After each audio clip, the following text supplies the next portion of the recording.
These are the Baldur's Gate 3 companions ranked from worst to best, highlighting what is great and not so great about each character's story and presence across all the acts of the game. My name is Nixium. Let us roll for initiative and start at the bottom. Number 10, Minsk. Go for the eyes, boo! The man, the myth, the legend with a miniature giant space hamster for a best friend. He's a beloved legacy character from previous Baldur's Gate games, and people love him. His return was a massive nostalgia hit, but that's kind of also the problem because he doesn't show up until the very end of Act 3, meaning that you barely get any time with him. His story contribution feels kind of like a rushed afterthought, and by the time he joins, you're wrapping up quests, you're charging into the final battle. He really has little time to say anything meaningful. He deserved a little bit better. This is why he's so low on the list. Number 9, Jihira. Nature's servant awaits. Jihira is the grizzled druid slash fighter veteran of the old Baldur's Gate crew. She's cool, she's wise, and a welcome face for longtime fans. She's definitely the a mama figure of your party. At least I think so. But here's the issue. She doesn't appear until Act 2, and doesn't really become recruitable until early Act 3. So like Minsk, her presence is really limited. Now, there's some solid writing here, especially with getting to know her family in the city, but it's mostly backloaded. A companion with this much history should have been with us far earlier in the game, not awkwardly inserted after 2/3 of the story. Hson. Let nature guard you and provide for you. Hson feels like the character that the devs just couldn't decide what to do with after you save the Druid Grove and take down Ketheric Thorm. Honestly, you should have had more interactions with Isabel and Nightsong. He's a fan favorite NPC from Act 1, but once he joins the party in Act 2, well, he doesn't do that much. He has a single personal quest in the Shadow-Cursed lands, and then crickets. His role in Act 3 is also barely existent. He doesn't comment much. He doesn't have many companion-specific scenes. Great voice, big sexy bear though, but just not enough content. Mundhara. But I fear that without you, I will not be able to choose my own path. An evil drow paladin that you can recruit if you side with the goblins in Act 1, or use some clever tricks to save her with a strong bonk on the head to hopefully give her amnesia.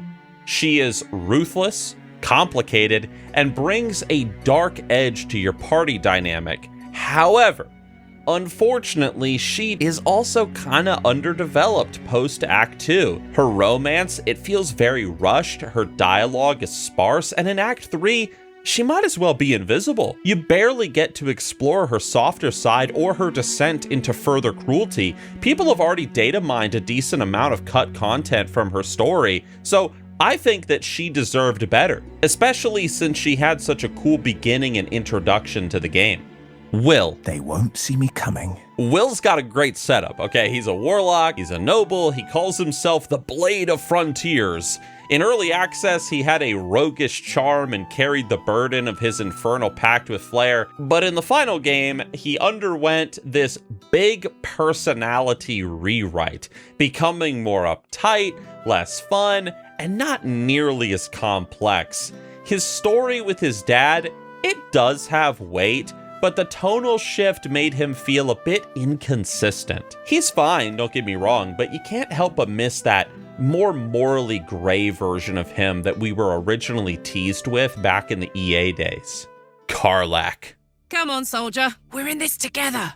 Carlac is beloved for a reason. She is loud, she's lovable, hilarious, and just a joy to have in your group. Her Infernal Engine subplot is ripe with emotional moments, and her dialogue is pure gold. I love this character, but her story ends on a big cliffhanger, okay? You never get the chance to fix her engine. You never get that satisfying resolution. You're just kind of left hanging.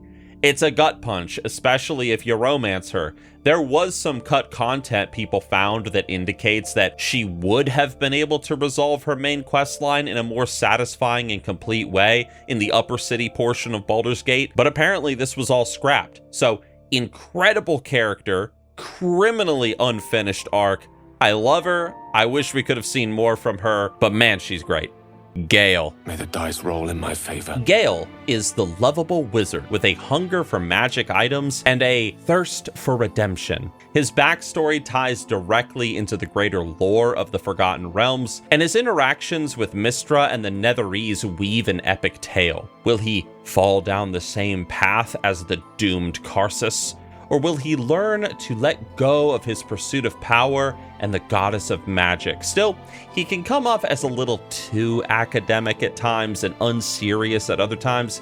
His obsession with Mystra and his past mistake really dominates his personality, and by Act 3 his arc kind of stalls. You do get a climactic moment with some very good payoff at the end of the story, depending on, which route you take.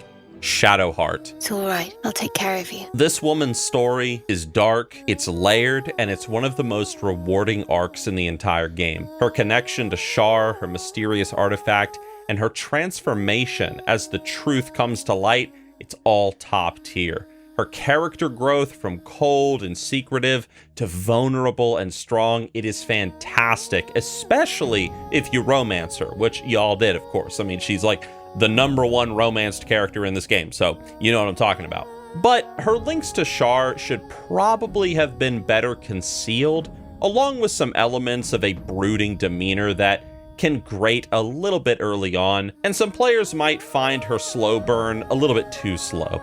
Also, the true nature of her origins, it's fairly predictable, admittingly, but this doesn't change the fact that she's an awesome companion in the top 3. Aarian. Aarian is the breakout star of Baldur's Gate 3. He's funny, he's manipulative, he's flamboyant, and yet beneath all of that, he's really deeply broken. His vampire spawn background, it leads to an incredibly satisfying redemption or descent into darkness, depending on which path you go down. His character arc actually feels complete. That's a big thing. You help him process trauma, choose power or peace, and see real growth in him as a character. His dialogue is sharp and his presence enriches every scene. I do wish, though, that he had had some more time in Baldur's Gate City to let his story breathe a little bit more. Cazador's palace being in the lower city instead of a more complex and intriguing mystery steeped in the politics of the upper city as originally planned, that kind of hurt the story slightly in terms of pacing, but still, Aarian, fantastic character.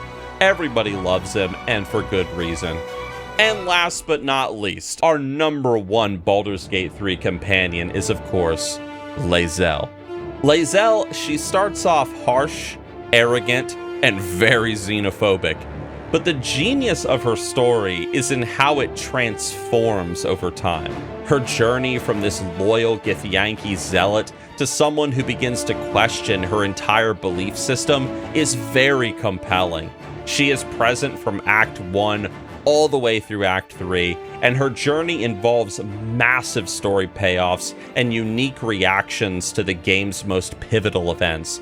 Her combat prowess, strong writing, and the evolution make her, at least in my opinion, the best companion in Baldur's Gate 3. Something else that I really appreciate about Lazelle as a character is actually the fact that when you first start playing Baldur's Gate 3, you really don't like her very much. In fact, I know a lot of people are probably going to say, oh, Lazelle, why would you put her as #1? She's really an unlikable character in the beginning, maybe, but it's just really cool how she goes from being a character that maybe you look down on or you find kind of annoying to being one of, if not the best companion in the entire game. I love it. Guys, do you agree with my breakdown? Let me know down in the comment section below. And if you want more content like this, be sure to like, subscribe, and check out other videos like what your Baldur's Gate 3 class says about you, which is linked on your screen right now.